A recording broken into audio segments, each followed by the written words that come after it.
Brandon, Auburn returned to practice today after spring break. Gus Malzahn said he expected them to be a little rusty, but they went live, and he was excited about the energy.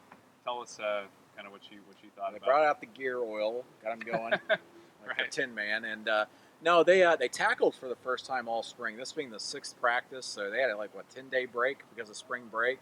So they didn't waste any time trying to get these guys back up to speed. They went, let's tackle, let's go ahead and do it.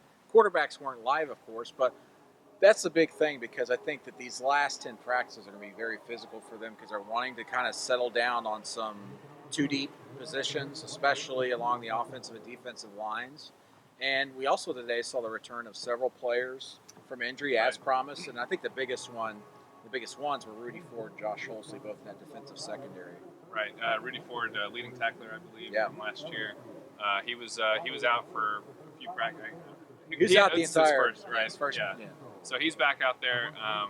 As Brandon mentioned, Josh Holsey's out there. He had ACL surgery. He was injured last year in week 2 and got a medical red shirt. So he's kind of jogging around. You can he had his brace on. You can kind of see it's not full strength yet.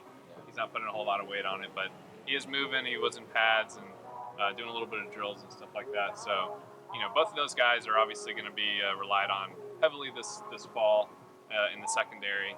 And as you mentioned, they're probably, going to go live maybe, especially with the quarterbacks. That's going to be a huge. I think so. They've been hinting toward it, and then the way Gus Malzahn says that on Thursday they're going to do shells, which is their way of ramping them up, getting them, cooling their bodies down after a big time practice like today.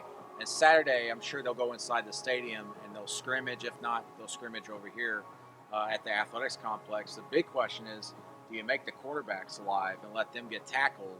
And if I recall correctly, if they do so, which is sounding more and more like the possibility is going to happen, this will be the first time quarterbacks have been live in an Auburn scrimmage since August of 2013 when they were trying to figure out their quarterback position when Nick Marshall came in.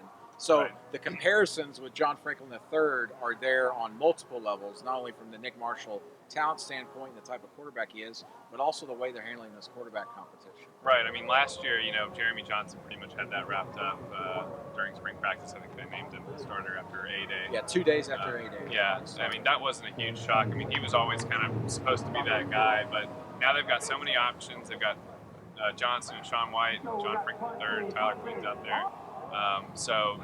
There's a lot of questions because there's not really a leader right now.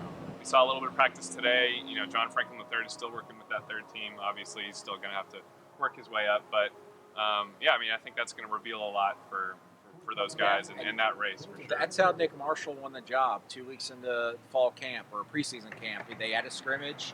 He had that wow factor. He just was able to escape, throw deep balls down the field. And that's been the criticism, obviously, of Jeremy Johnson, Sean White, the accuracy, the timing. And the big thing, I think, for these live scrimmages, how does Jeremy Johnson respond? Because we had heard that he was all-world in all these practices.